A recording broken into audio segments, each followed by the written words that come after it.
Hey everybody, welcome to session 141 of the Behavioral Observations podcast. In today's episode, I speak with Sasha Shtern and Dr. Eric Moody about using the Goalie learning device with families and children.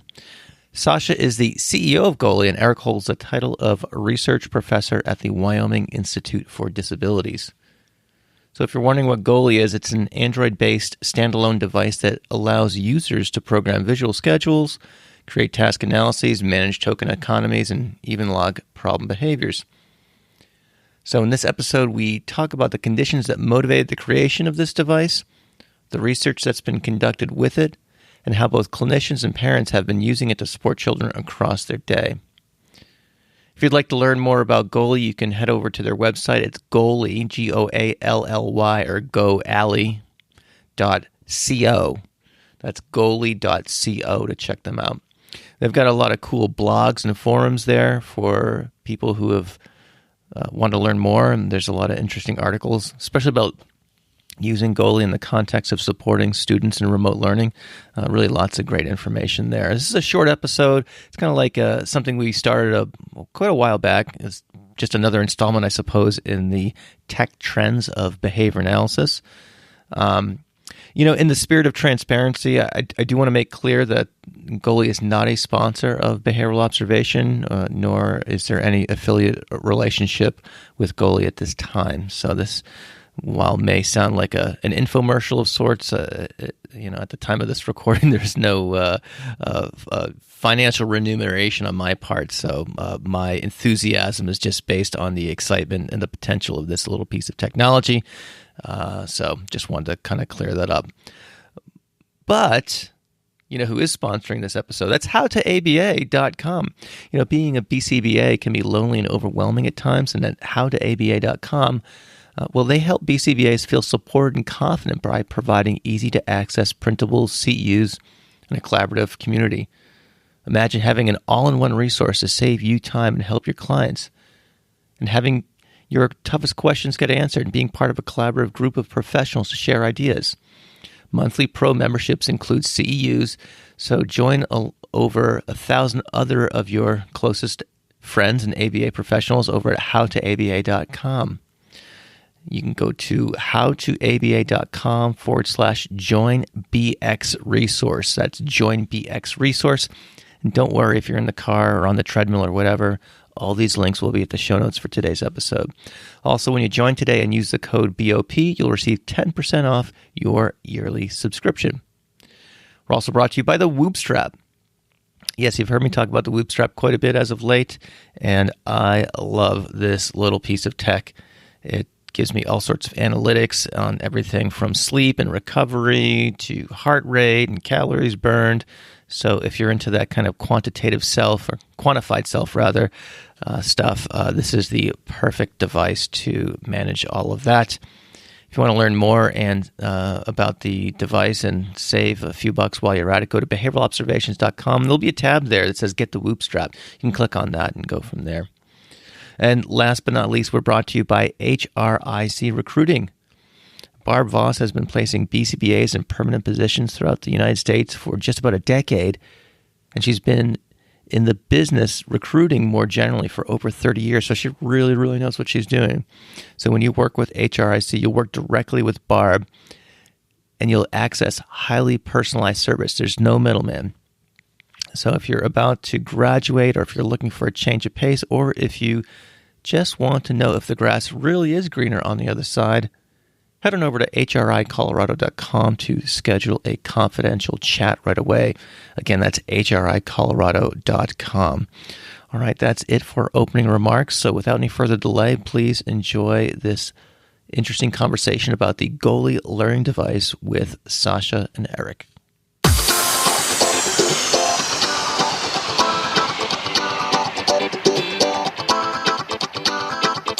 Welcome to the Behavioral Observations Podcast, stimulating talk for today's behavior analysts. Now here's your host, Matt Sikoria. All right, I'm joined by Sasha Shtern and Dr. Eric Moody. Guys, welcome to the Behavioral Observations Podcast. How's everyone doing today? Good. How are you? Great. Thanks for having us. Well, thanks for reaching out, Sasha. You touched base with me. Gosh, was it earlier in this? Sometime over the summer, and you were eager to talk about the product Goalie and the applications that you guys have been using it with, and other topics like implementation science and all sorts of neat stuff. And so, as part of this kind of tech segment in tech trends and ABA, I thought it would make a fun conversation. So, thanks again for reaching out to me. So, the so one of the things I want to talk about just right off the bat is what is this product Goalie? So if you can, Sasha, lead us off and just talk to us a little bit about what's involved with that, that would be great. Yeah, sure. I think to best understand what is Goalie, I'll tell you how Goalie started. The inventor of Goalie is a man in Boulder, Colorado, and his son had a lot of behavioral issues, had severe ADHD. They went to get ABA therapy, and therapy was an extreme success for their family, huge win. But over time, him and his wife realized that they were really struggling implementing what they learned in session to the home. And his idea was, well, I'm going to make an app to help with this. And then he did make the app. The app worked right up until the time his son realized there's YouTube and all sorts of games on the device. And then the app stopped working. And the answer was, well, we need a dedicated device to do this. And at a high level, what we're doing as a business is we're trying to figure out ways to ease the transfer of strategy from professional to the home. And we've got a few different things in which we do that with today. Today, Goalie software does three things. One is visual scheduling. The second is behavior tracking at home. And the third is a token economy. And so the easiest one to talk about is the token economy. I had one of our customers about a week ago tell me my son has a team around them. There's a ABA professional, there's a occupational therapist, there's a special ed teacher, and then there's us at the family. And every single one of us uses a different reward system. And she makes me laugh so hard. She said, Sasha, imagine your employer paid you in 4 different currencies and how confusing that would be. That's what my son has going on, and that's what we use Goalie for. Everybody uses Goalie for their token economy, and that's the one thing that we use it for. So that's an amazing analogy. I know we've talked about Goalie in the just in our correspondence leading up to this, and that hadn't occurred to me. So that really kind of cements it. And certainly, I've had professional experience where that is similar to what that colleague of yours was telling you. So yeah, that's pretty neat. Yeah, so people use our product in different ways. The core functionality is this visual scheduler piece where in our web portal, you create these routines. They can be scheduled to run at the same time every day or manually started. Each routine gets activities, as many activities as you need. Each activity, you give it a minimum and a maximum time. You give it a visual and an auditory aid. And then we have a device in which the child basically sees their routine. They go through it step by step with all those visual and auditory reminders. So this is a way in which a routine that's designed in session can be transferred to the parent, and you can give the parent a Goalie device and say, do this at home. It's kind of like a turnkey parent training tool. And the benefits are also, I would say, like more than anything, just consistency. So bedtime at mom's house is identical to bedtime at dad's house if the parents are split up. And we're not, unlike a lot of other tech companies making tools for high-tech tools, we're not really trying to invent any new procedures or any new therapies. We're just trying to implement in digital form what there's already a body of research behind. So for us, this is all about implementation sciences, not inventing new ways that work better. I see. That's a That's a good point. Talk about the device itself, yeah. So what does it look like? What is it? What's the hardware aspect of it, and things like that? Yeah, sure. So it's really an Android phone that's completely locked down. All it does is it plays the Goalie software, and then we have this custom case around it, and the case is such so that you could throw it across the room most of the time without injury to the device. We have this pop socket on the back so you can rest it on a countertop. A lot of our clients are basically using it in the kitchen or in the bathroom. And then we have this slot for a lanyard so you can hang it in the shower if you needed to do a hygiene routine and use it in that type of setting. Because we're a phone, essentially, we can do a lot of the same stuff that your phone can do, and we're gradually building out more functionality so that as a plus, we can also do like GPS logging for our customers if they're worried about location of their child and things like that. But it's $189, so it's half the cost of an iPad, and we try to stay within that parameter of a cost-effective device that's affordable for a family to buy directly. Because a lot of these assistive technologies, unless the payer or government pays for it, nobody can actually afford it out of pocket. Yeah, and it's not I think anyone who buys software these days is familiar with the software as a subscription model, and so this is you pay for the device and that's it, you're good to go. Oh, I should clarify. It's $189 for our device, and it's $10 a month for our software, which we're continually updating. Okay. We do have a package where some schools and governments have told us we can't pay monthly subscription. We have no credit cards. We got to send you a check.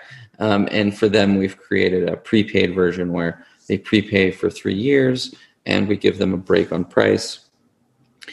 So it looks more like a fixed year. I think it's $490 for call it like a very long time subscription. Okay. So the monthly cost is for some families is going to be reasonable. So yeah, okay. Thanks for clarifying that. Yep. Eric, I know you've been using this at the Wyoming Institute for Disabilities. So I want to give you an opportunity to kind of discuss your work there in general and how you've used Goalie. Well, my role has been primarily to work with Sasha and Goalie on studying the device. So I'm a research professor, and we did some studies with Goalie, and then we've been writing some grants as well. So, just to clarify, my role is I don't do direct patient care or support in any way. I do I'm the director of research at WIND. And so what, can you talk about some of the research that you've done with this device? Yeah, so we started off by trying to address some pretty basic questions about how well Goalie is working. And as Sasha said, we're taking what's called an implementation science approach. This isn't about coming up with a new model of intervention. We're basically saying we know that these things work, just like you said, token economies, they work. Reinforcing positive behaviors that you want to see with positive reinforcers. It works for kids with autism, ADHD, that kind of thing. But we needed to know, well, what is this really doing for kids? And so we started by doing a fairly short little study to see what's been the outcome. And we wanted to focus on the things that we thought were most important to parents. Because, here's the thing about this device, and honest to God, all interventions for autism in general, a really key part of this is what does it mean for the parents in terms of the things they care about? Are they able to help implement it at home? Are they getting the kind of outcomes they want? So we focused on the things that we thought mattered, which are things like parent stress, the number of meltdowns that kids are having, the child stress as well. We cared about, do the kids feel like they're being able to be more attentive to their own routines and as a result having less stress.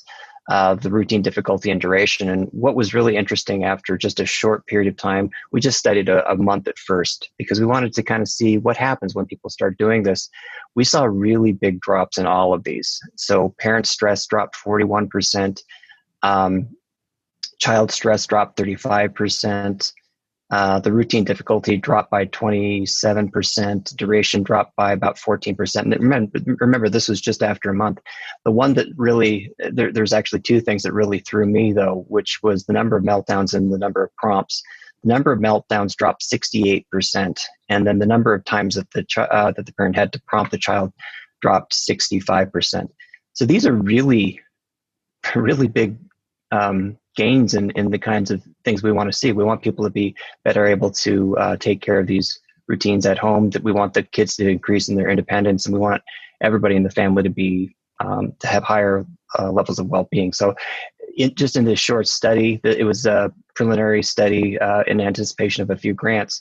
Things look really, really good, and so our goal is from here to start applying for larger awards from federal agencies to really study this longer term and see if these improvements, if they stick around, if they get better over time, and really help the kids and the families do a better job with behaviors. Hey everyone, just want to take a quick break here to let you know that this segment of the podcast is sponsored by howtoaba.com.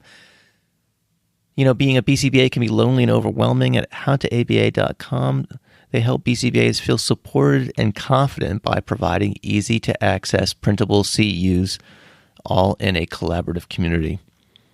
In the howtoaba.com membership, founders Shira and Shayna share their best resources from their years of experience in the field. They also teach you how to use them, so you don't have to reinvent the wheel with each one of your clients. So whether you're a beginner or a longtime practitioner, you'll benefit from the supportive community behind you. In addition to that, your monthly pro membership includes all the CEUs you need to maintain certification. So along with 1,000 other ABA professionals, come join the community over at howtoaba.com. It'll help you save time, feel confident, and master the skills that you love. So for more information, go to howtoaba.com/joinbx resource. Again, that's howtoaba.com/joinbx resource. And of course, the links to this will be at the show notes in today's episode. Also, if you do join and use the code BOP, you'll receive 10% off a yearly subscription. All right, that's it for this break. Let's get back to the conversation with Sasha and Eric. Is there a citation? Have you published those data yet? Or can you? Because I know I'm going to get emails from listeners saying, "I want to look at this study." Right. Or do you have plans to? Or is there an outlet that you're eyeing up to publish these findings in?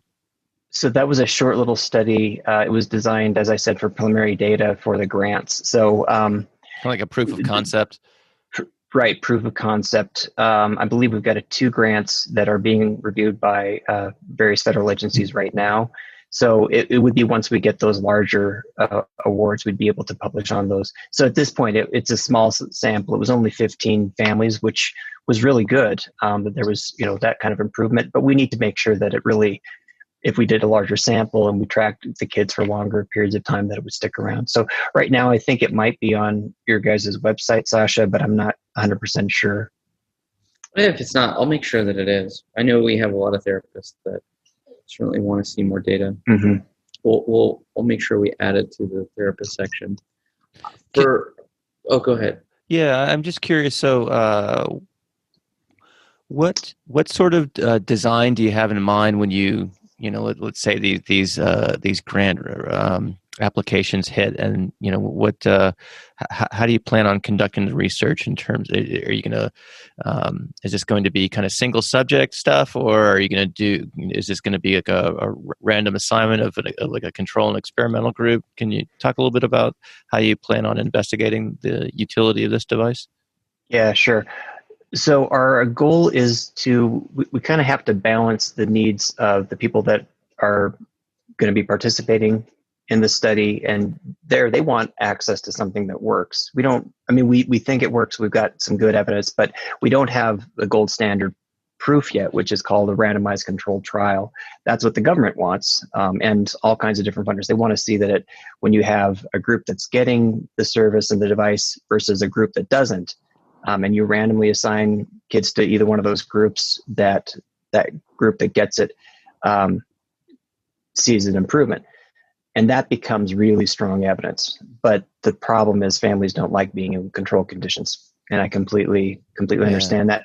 So what we're doing and this is a pretty common approach that we use a lot where I work, and it's designed to sort of start gradually approaching that. So what we'll do first is we'll basically take what we did before, and it was a month-long period, and all comers are welcome. So if people want to participate, we'll do that. And the goal here is to get a much larger sample. So we want that 15 to become 200. And then that if we still see these kinds of large effects, then we have stronger confidence that this is actually doing what we think. And then the next step from there would be to do what I talked about before, that randomized trial. And we'll use what's called a waitlist control trial, which means that we'll randomly assign people to either that intervention group that will get the goalie device or the control condition. And then over the course of several months, the goalie people will use the goalie, the control group won't. But then once we're done with the research, and this is done for the sake of ethical concerns, we don't want to withhold anything from them.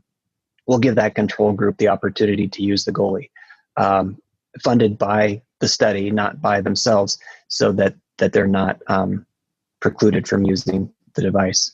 Yeah, it definitely seems like the right thing to do, and certainly it is congruent probably with the mission of your institute. Mm-hmm. I would imagine, in terms of service first. And Eric, I know in our email correspondence you talked about the nature of providing these services in Wyoming. I was wondering if you could take a couple of minutes and talk about some of the challenges for service provision for these families more generally, and perhaps how something like goalie and other types of tech interventions might factor in. Yeah. So Wyoming is a unique state amongst all of the 50 states in the nation in some really important ways. It's a very large state. So we're the 10th largest state by landmass, but we also have the smallest population of any state in the nation. And this includes some of the small states like Rhode Island. We've only got about 550,000 people in the whole state. And Vermont, right next door to me, Vermont has more than that. So that's incredible. Yeah. So our population density is very low. It's about 6 people per mile, which is second only to Alaska. And Alaska's huge, right? So what that means is that we really don't have cities like most people think of. I mean, we have a couple of urban areas, but they're about 50,000 people. Most cities are towns, and the towns are a few thousand people, and they're really spread out. And what that means for service provision is that it's very, very hard for providers to kind of adopt that traditional model where they come to a specific location and then the patients just come.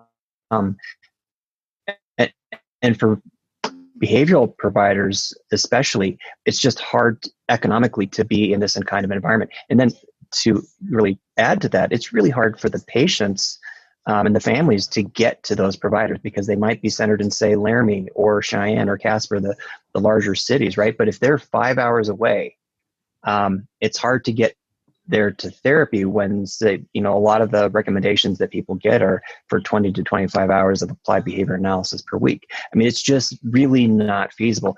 And as a result, I think we've only got about 15 or 20 BCBAs in the whole state, which means it's virtually impossible. We only have, by the way, one psychologist who's trained in autism in the whole state. And so the diagnostic services just aren't there. The treatment services just aren't there. And really what that means is that most of the time for people with autism, the services they get are from schools through IDEA, Individuals with Disabilities Education Act, or at home.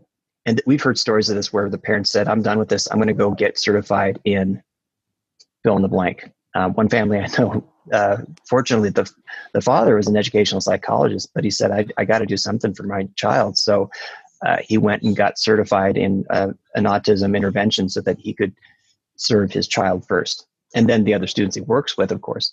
But what that means is that parents are really very much at a disadvantage. And where Goldie, I think, figures in, and honest to God, with any kind of device or service that can help train parents to be more active in their child's intervention.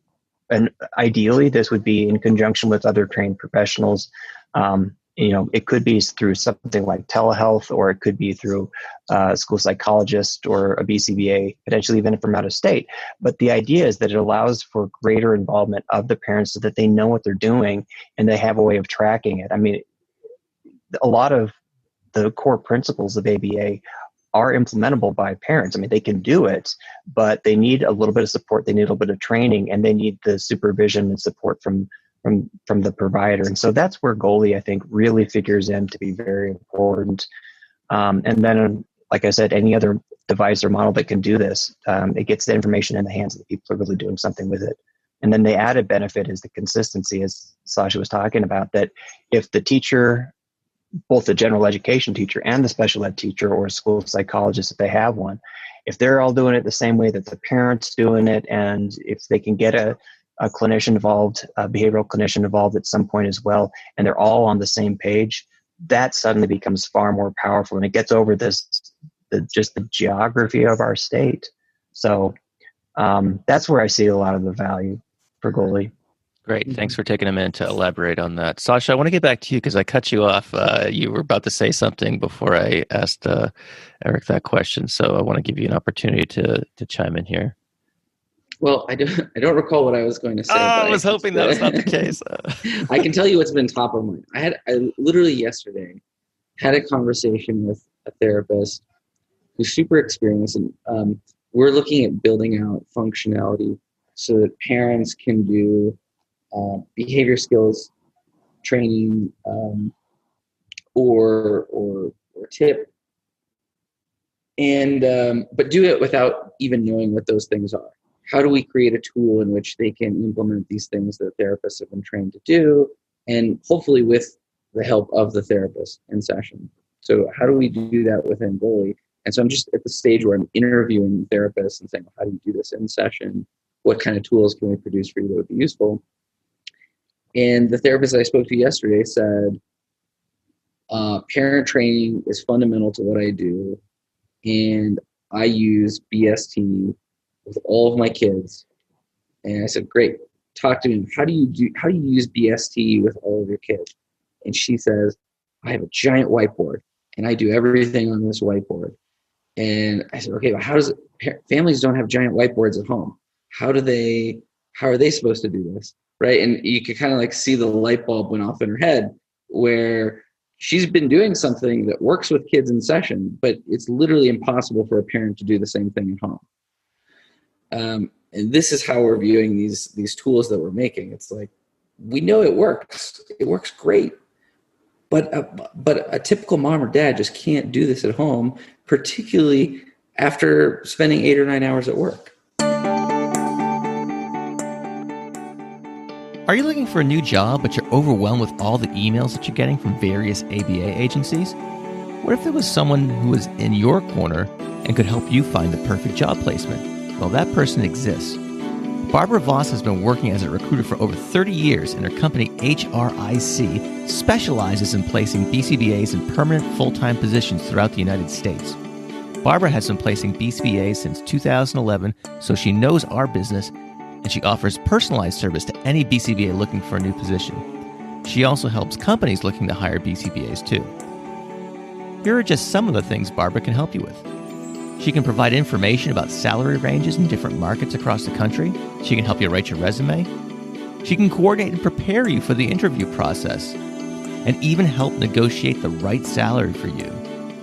And best of all, there are no charges to any candidate for all of these services.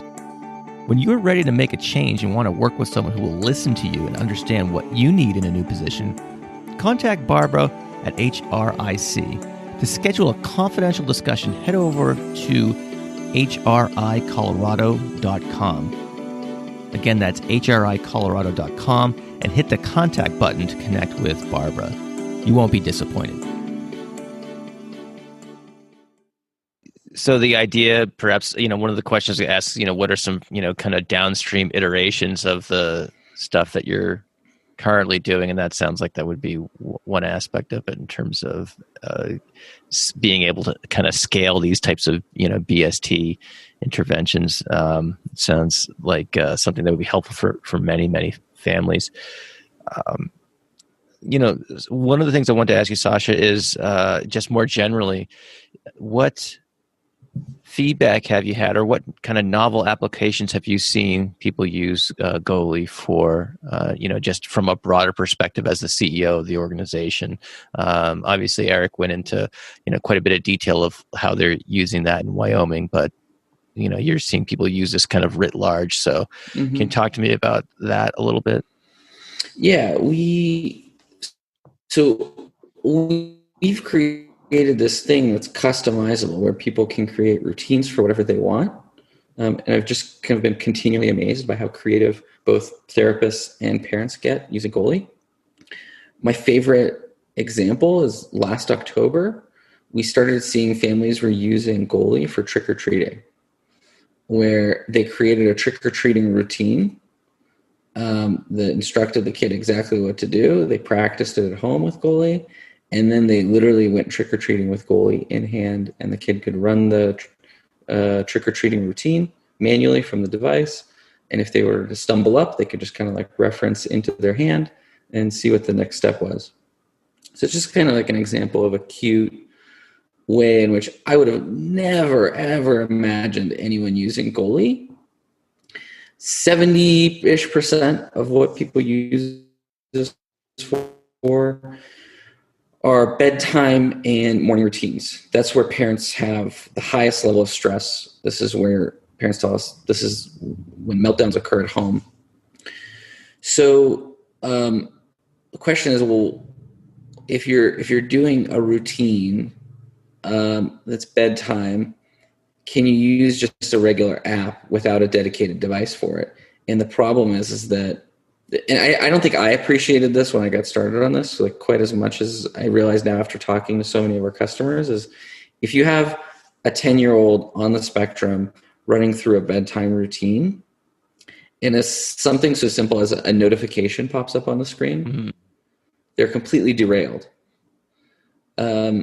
So I don't think I appreciated how important it is to have a dedicated device that just does this, nothing else.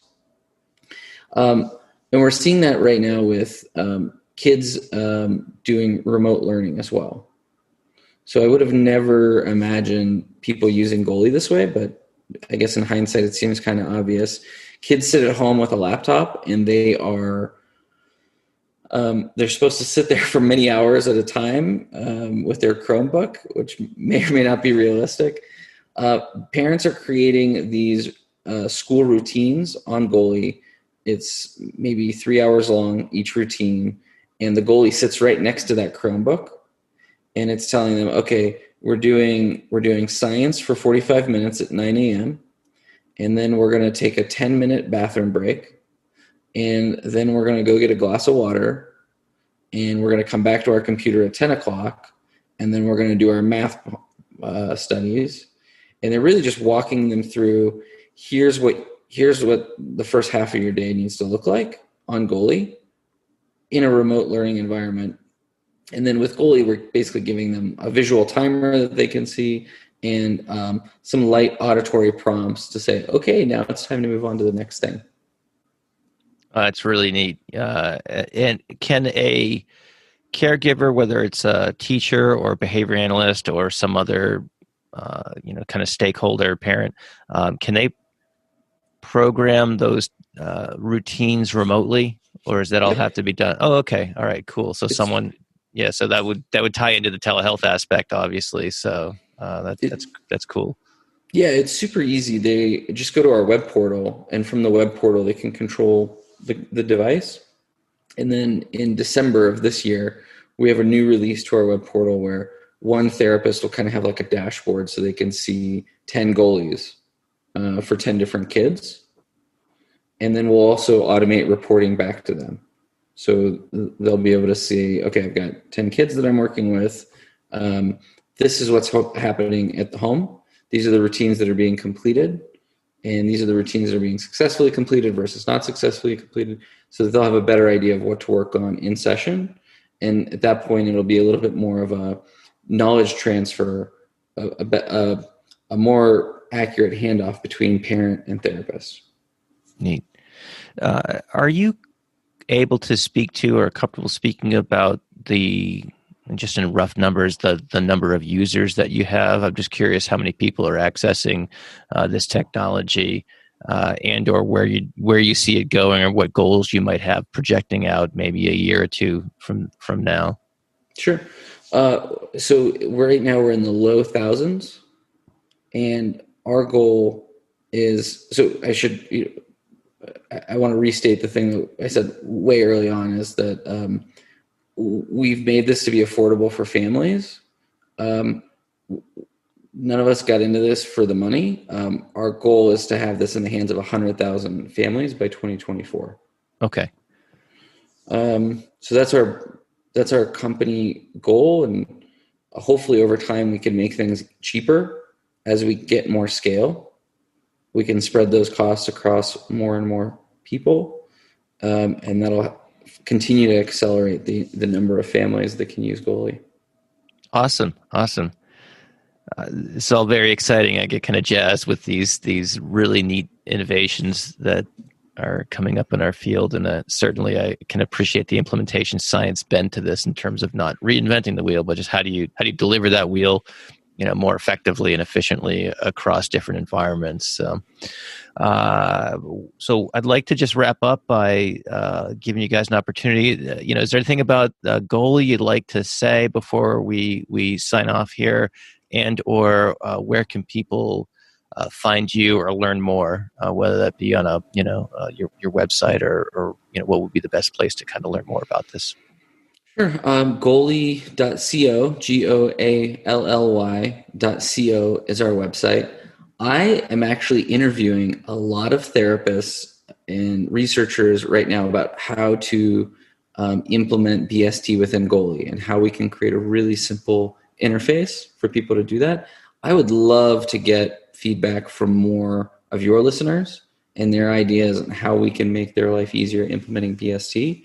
So if anyone out there has ideas and would be interested in a chat with me, my email is Sasha, SASHA, at Goalie, GOALLY.co. Awesome. And there's a contact form on your website too, in case someone misses that email, right? That will get to you as well, I take it? That'll get to customer service, but if worded correctly, it'll get escalated to me. All right. Very good.